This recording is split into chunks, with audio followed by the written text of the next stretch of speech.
기운을 받으시고 우리가 믿음 상원에 더욱 살아나고 소생되기를 바랍니다.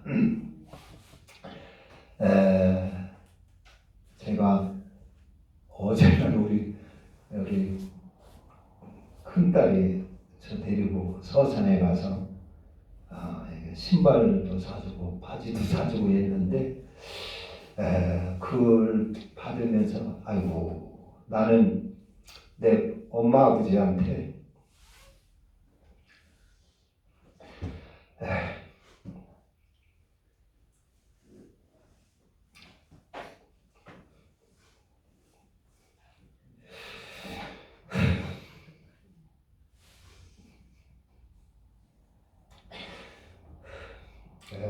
엄마 아버지한테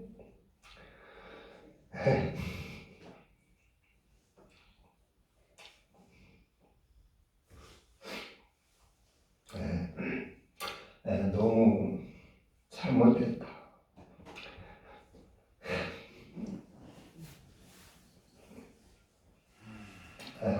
그래서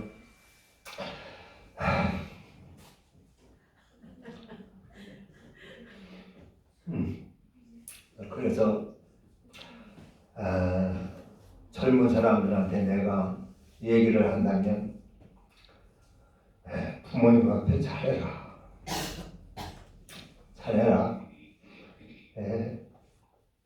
그래야 되겠다. 그런 생각을 했어요.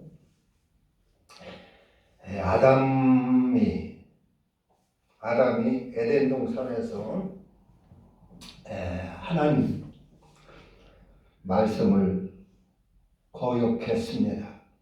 하나님이 선악과를 따먹지 말라 했는데 그만 자기 욕심 끌려서 또 사단의 유혹에 빠져서 그 하나님의 말씀을 거역을 했어요. 그리고 나서 아담이 그 자손들에게 무슨 말을 했을까? 아마 에덴 동산에서 선악과를 따먹고 하나님 앞에 쫓겨나고 그리고 가시와 엉겅퀴와 싸우고 이마에 땀을 흘리며 이렇게 먹고 살 때 또 하와는 해산의 고통을 겪으며 형벌 속에 이렇게 살 때 그 자녀들에게 무슨 말을 했을까? 무슨 말을 당부를 했을까? 생각을 해봅니다. 아마 그랬을 테지요. 아담과 하와도 너희들 절대로 하나님 말씀 거역하지 말라. 절대로 하나님 말씀을 무시하지 말라. 아마 자녀들에게 아주 신신당부를 했을 것입니다. 하나님 말씀 꼭 지키고 살아야 된다. 하나님 말씀 거역하면 안 된다. 하나님 말씀을 거역했기 때문에 내가 에덴 동산에서 쫓겨나서 이와 같이 가시와 엉겅퀴와 싸우고 우리가 고생하게 됐다. 우리는 꼭 하나님 말씀 잘 듣고 그대로 순종해서 에덴 동산 그 천국을 다시 회복해야 될 것이고 그리고 영원한 생명을 얻어야 된다. 영생을 얻어야 된다. 아마 그렇게 당부를 하지 않았겠어요? 그래서 자식들한테 당부를 하고 했는데 가인은 그 말을 듣지를 않습니다. 가인은 자기 부모의 말을 듣지를 않고 자기 고집으로 살고 자기의 승질로 살아요. 아벨은 그 말을 잘 듣고 그 말대로 순종해서 듣고 이렇게 하나님 앞에 제사를 드리니까 하나님께서 제사를 받으시고 또 복을 주시고 그랬어요. 가인의 질투로 아벨이 돌에 맞아 죽었는데 하나님께서는 다시 셋을 아벨 대신에 줍니다. 그래서 그 셋도 착실하게 아버지 말, 부모의 말을 잘 듣고 순종해서 하나님이 그 셋을 기뻐하시고 그의 장막에 이렇게 거했어요. 가인은 듣지 않으니까 가인의 장막에는 하나님이 거하시지를 않고 하나님이 함께 하시지를 않습니다. 우리가 하나님의 말씀을 생명의 말씀이다, 생명의 양식이다 그러죠? 왜 하나님의 말씀을 생명의 양식이라고 합니까? 왜 하나님의 말씀을 생명의 말씀이라고 하고 생명의 양식이라고 하느냐? 그 말은 하나님의 말씀을 받아 순종하면 우리가 살기 때문에 그러는 것입니다. 하나님, 선악과를 따먹지 말라 하는 그 하나님의 말씀을 순종하면 우리가 영생을 얻게 되고 생명을 얻게 되는 것입니다. 그리고 천국을 기업으로 받게 되는 것입니다. 그래서 하나님의 말씀을 생명의 말씀이라, 영생의 말씀이라 하는 것입니다. 그냥 아무것도 알지 못하고 교회 와서 이렇게 성경 보면 그 생명의 말씀이요, 그냥 설교 들으면 생명의 말씀이고요, 그런 것이 아니라 그 말씀을 듣고 그 말씀을 잘 준행을 하면, 지키면 생명을 얻는다는 말이에요. 그냥 그것을 무시하고 거역을 하면 죽게 되는 것입니다. 사망을 당하게 되는 것입니다. 그래서 그 말씀이 선물이고 하나님이 주신 생명을 얻도록 주신 하나님의 말씀이 선물이 되는 것이고 우리가 생명의 양식이 되는 것이고 생명의 말씀이 되는 것입니다. 그것을 무시하는 사람에게는 하나님의 말씀이 생명의 말씀이 되는 것이 아니지요. 아무리 귀로 듣고 교회에 다녀도 그 말씀을 무시하고 산다면 그게 생명의 말씀이 되는 것이 아닌 것입니다. 그래서 하나님의 말씀을 듣고 행하면 생명을 얻는 것입니다. 그게 사는 법입니다. 우리가 영생을 얻는 길입니다. 천국을 기업으로 받는 길이 되는 것입니다. 그 말씀을 순종하고, 그리고 그 말씀에 대한 순종하고 살면 어떻게 되느냐? 하나님이 동행을 하게 되는 것입니다. 하나님이 성령을 보내주시고 동행을 하시고, 하나님이 또 그런 사람에게는 하나님이 동행하는 여러 가지 복된 일, 축복의 일들이 또 경험을 할 수가 있게 되고 우리 삶 가운데 하나님의 역사를 체험을 하게 되는 것입니다. 하나님은 여호수아에게, 또 이제 모세가 죽은 후에 여호수아에게 하나님이 말씀을 하십니다. 너 복궤를 앞세우고 요단강을 건너라 그래요. 그 여호수아는 그 말씀을 그대로 막 순종할, 행할, 그 행동으로 옮길 각오를 가지고 그 말씀을 하나님의 말씀을 받아들입니다. 하나님이 너 법궤를 앞세우고 그리고 요단강을 건너라 했을 때, 하나님 어떻게 그 배도 안 타고 요단강을 건넙니까? 하나님의 법궤가 뭐 배입니까? 뭡니까? 그래가지고 그것을 받아들이지 않았더라면 요단강을 건너지 못했을 것입니다. 그런데 여호수아는 그 말을, 하나님의 말을 내가 이대로 행동으로 옮겨야지, 순종을 해야지 하는 각오를 가지고 받아들여요. 그리고 행동으로 옮겨요. 그러니까 하나님의 능력이 함께 하셔서 요단강에 쫙 가려졌어요.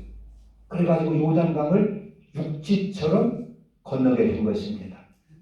그러니까 우리가 하나님의 말씀을 들을 때 그 말씀을 내가 그대로 순종할 각오를 가지고 그리고 받아들이면 하나님이 함께 하십니다. 그리고 그대로 살 때 하나님께서 역사하시는 것이다 그 말입니다. 그러나 그것을 무시하고 하나님 말씀은 그런 거예요. 그리고 무시하고 그리고 내 고집대로 살고 내 성질대로 살고 오히려 내 욕심과 탐욕을 받아들여서 인생은 이렇게 사는 거지 하면서 자기 욕심대로 살면 하나님은 그런 상관을 함께 하지 않습니다.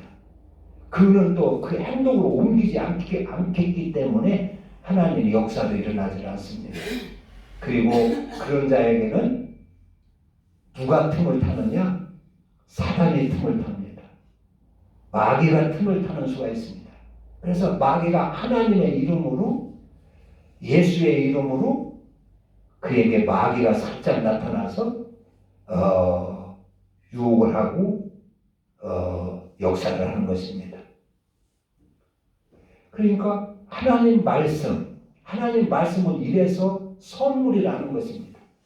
하나님 말씀은 우리가 생명을 얻게 하는 선물, 영생을 얻게 하는 선물, 천국을 가게 하는 선물이 되는 것이라는 것입니다.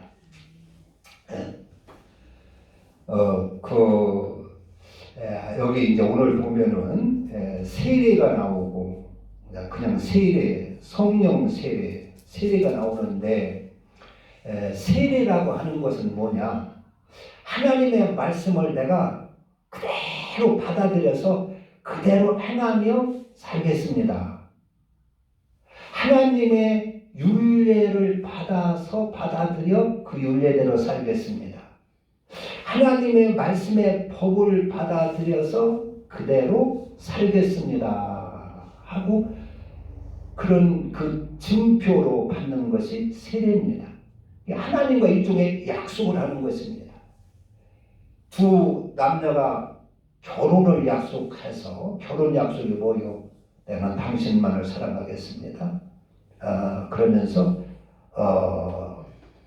이렇게 일편단심 평생 사랑하겠습니다 하고 그 약속을 하는 것이죠. 그런 것처럼 세례는 내가 하나님의 말씀대로 이제는 과거의 삶은 다 버리고 장사 지내고 물속에 장사 지내고 씻어버리고 이제 하나님의 말씀으로 살겠습니다. 하나님의 법과 율례로 살겠습니다 하고 그 약속을 하는 증표가 세례입니다.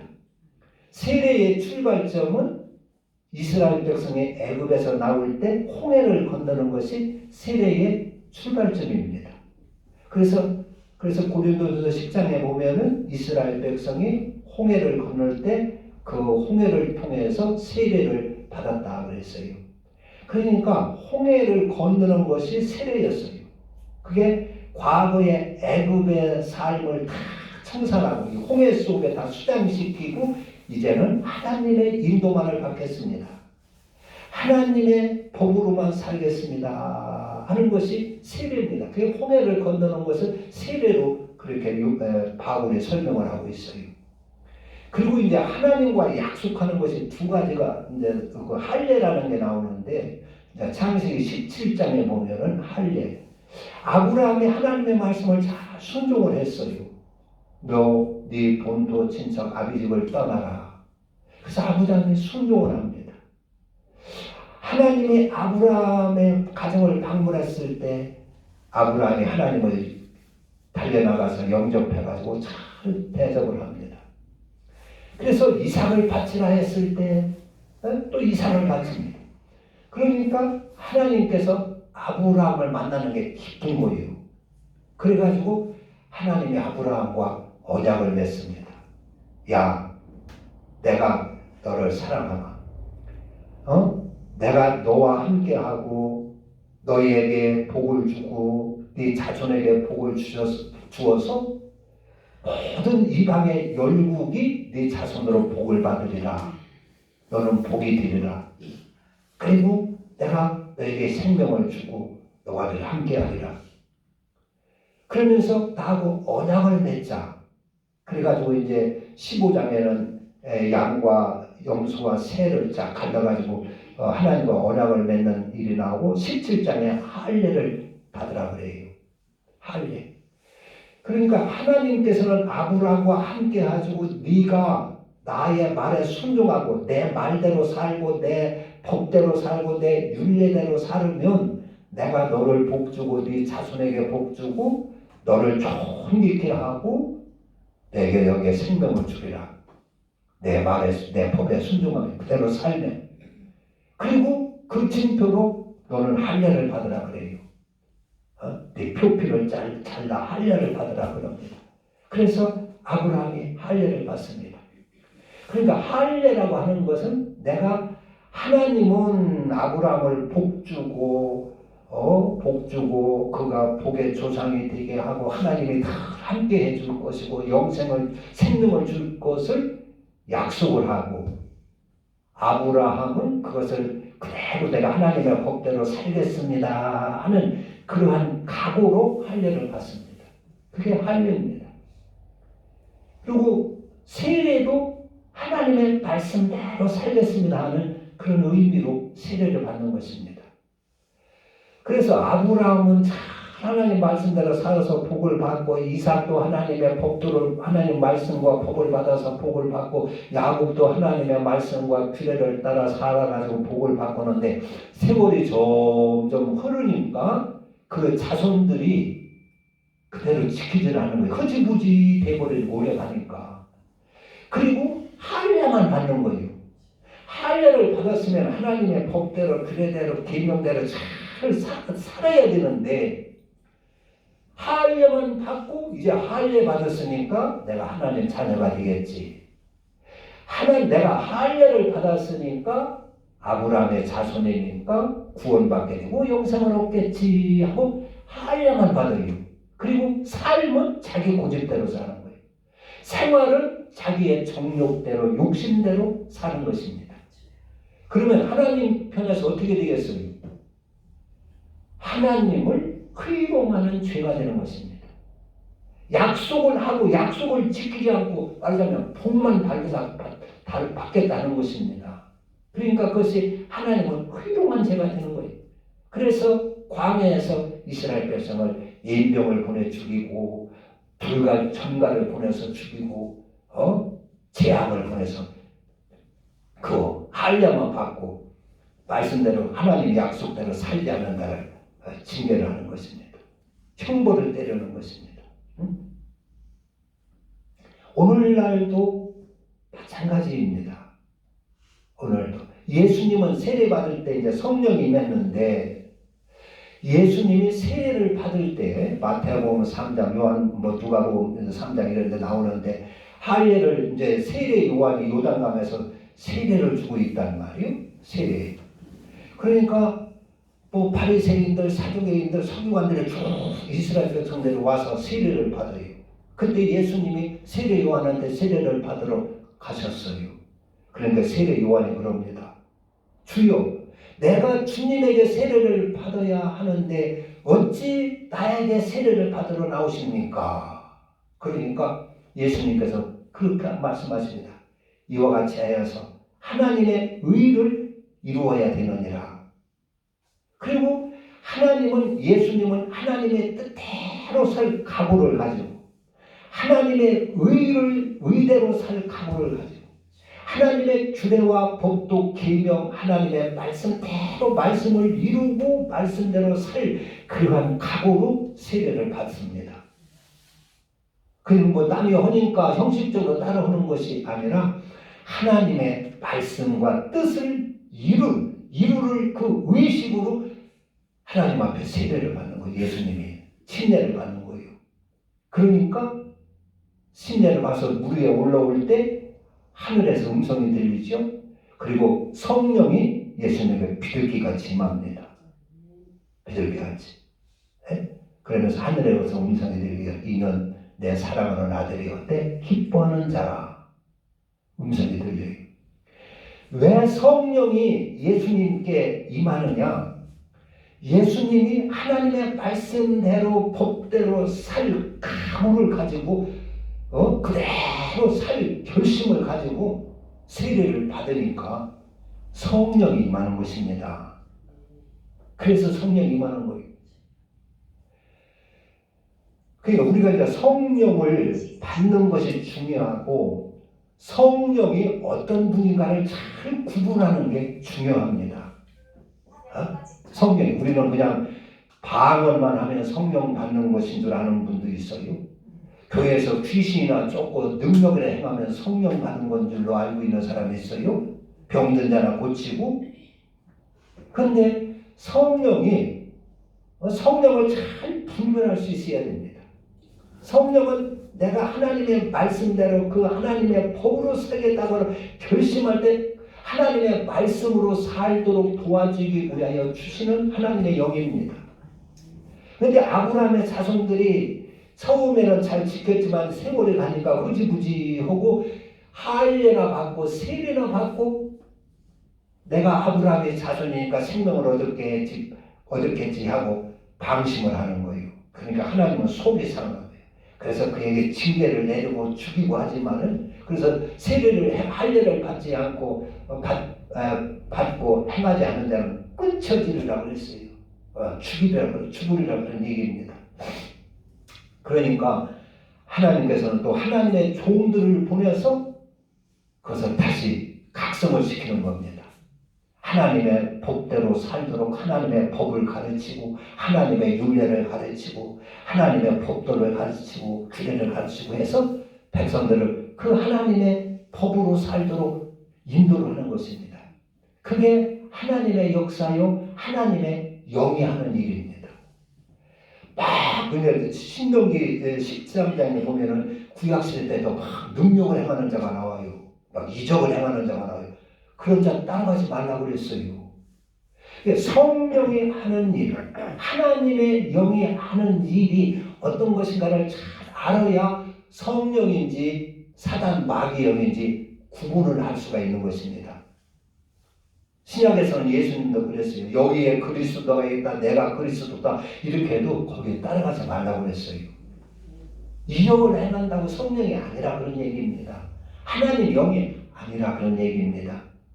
하나님의 영은 하나님의 말씀을 가르치고 생각나게 하고 그대로 살게 하고 살 수 있도록 인도를 하고 권고를 하고 믿음을 주고 하는 게 하나님의 영입니다. 그런데 하나님의 영을 받았다고 하면서 무당 노릇을 한단 말이에요. 무슨 점쟁이 노릇을 한단 말이에요. 병 고쳤으니까 돈이나 내라고 한단 말이에요.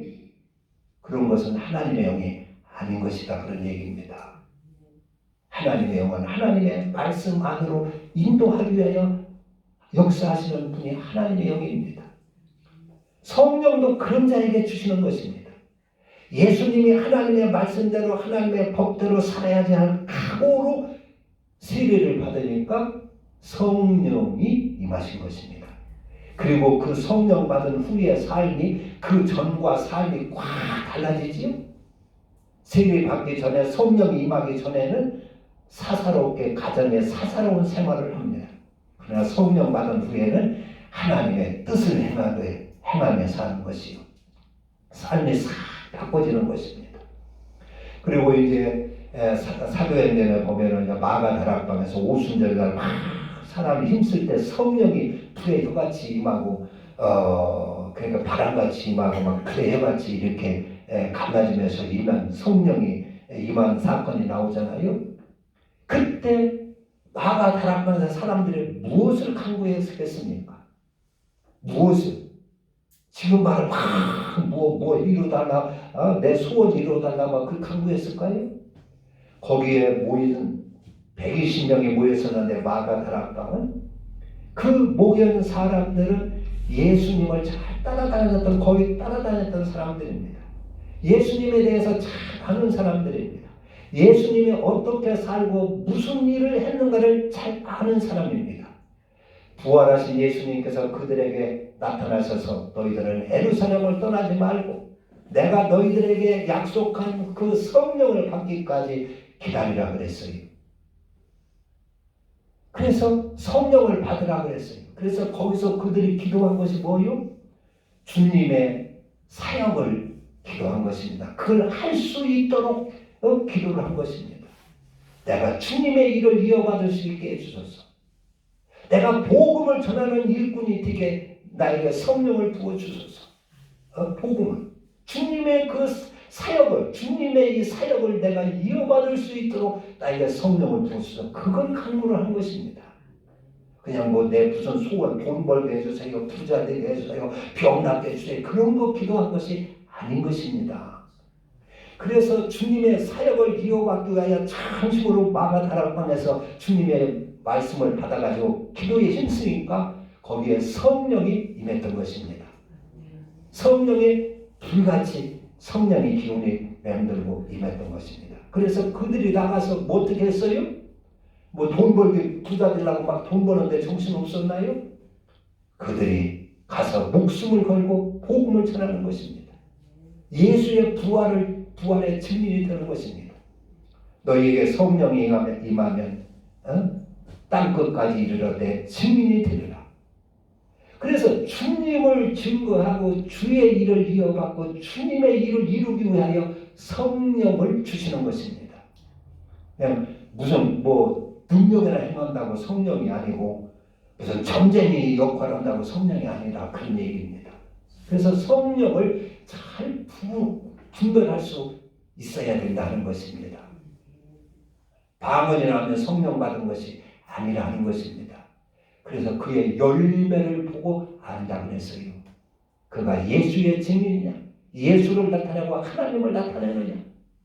그 열매, 세례 요한이 요단강에서 세례를 베푸는데 바리새인들, 사두개인들, 선교들이 쭉 세례를 받으러 와요. 그때 세례 요한이 그럽니다. 이 독사의 자식들아, 누가 너희를 가리켜 임박한 진노를 피하라 하느냐. 도끼가 이미 나무 뿌리에 놓였으니 너희들이 좋은 열매를 맺지 아니하면 찍혀 불에 던져지리라 그랬어요.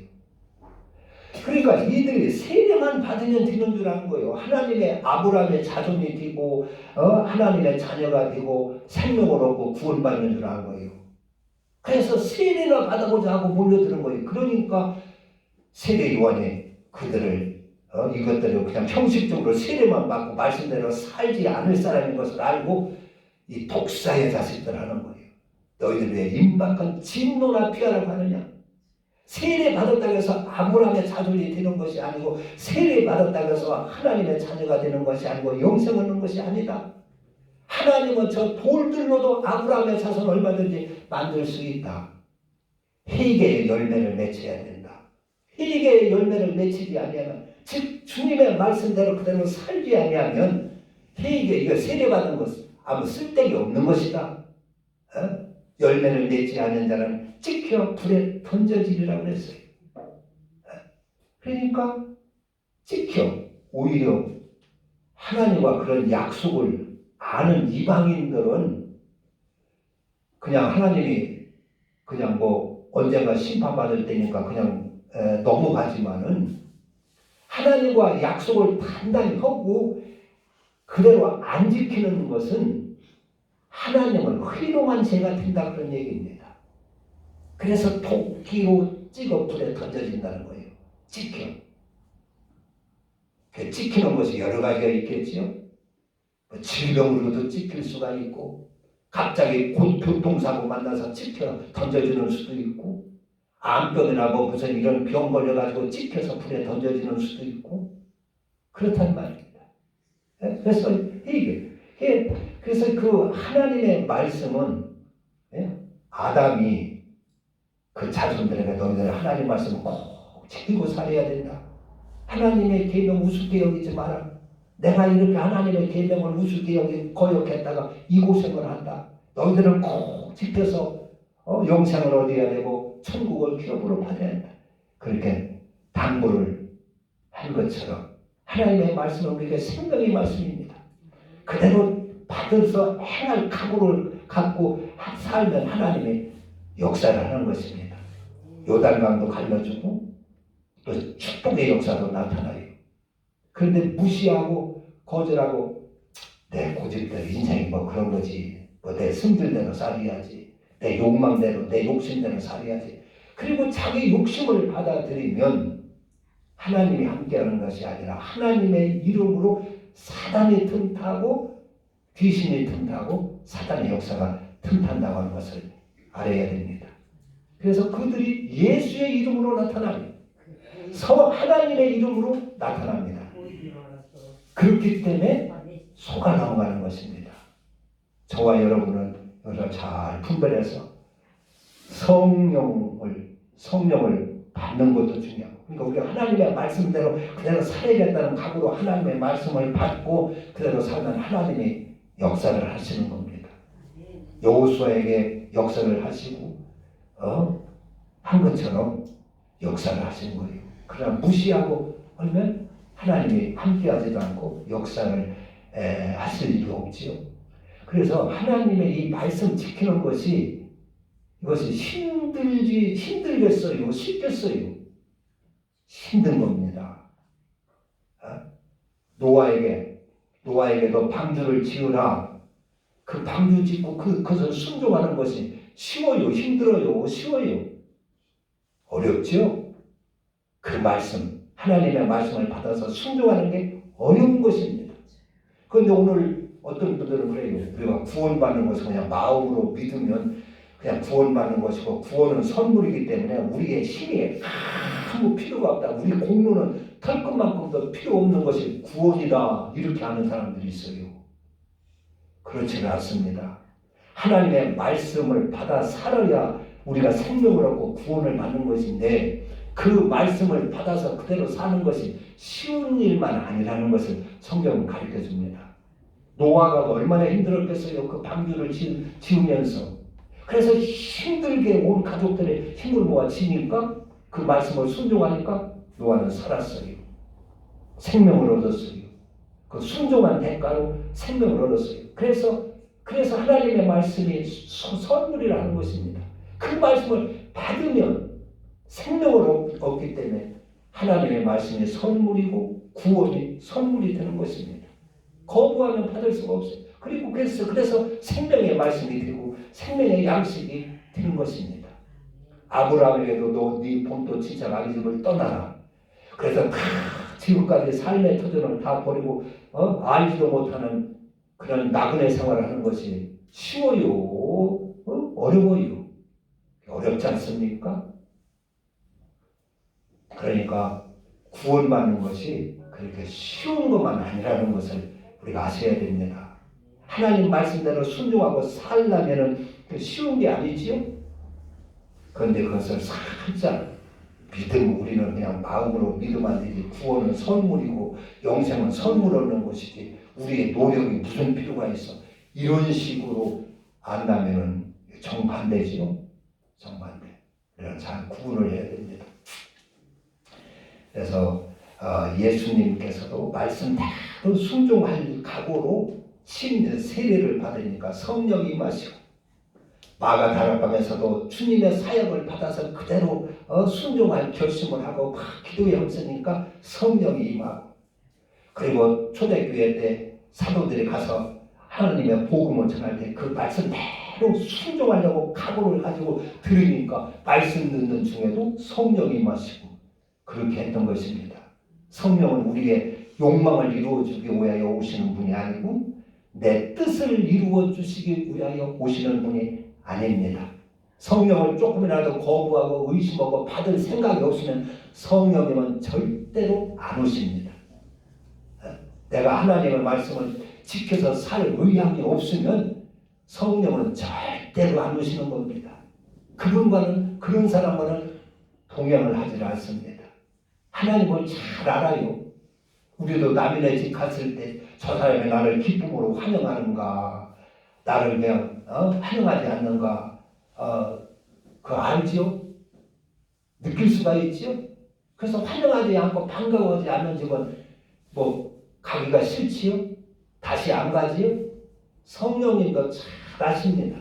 우리가 하나님의 말씀을 기쁨으로 받아서 그대로 살려고 받아들이는지 그냥 형식적으로 듣고 귀로 듣고 말살하는지 아십니다. 그래서 그대로 순종하지 않은 사람은 성령 절대로 함께하지 않는다는 것을 우리는 아셔야 됩니다. 성령을 받으면 하나님께서 함께하시고 여러 가지 표적도 받을 수가 있고 함께하는 것을 경험할 수가 있어요. 요단강도 갈라지고 그런 이적도 경험할 수가 있고 신기한 일도 경험할 수가 있습니다. 그리고 무엇보다도 영생을 얻게 되고 생명을 얻게 되는 것입니다. 생명을 천국을 확보하게 되는 줄로 믿습니다. 기도합니다. 하나님,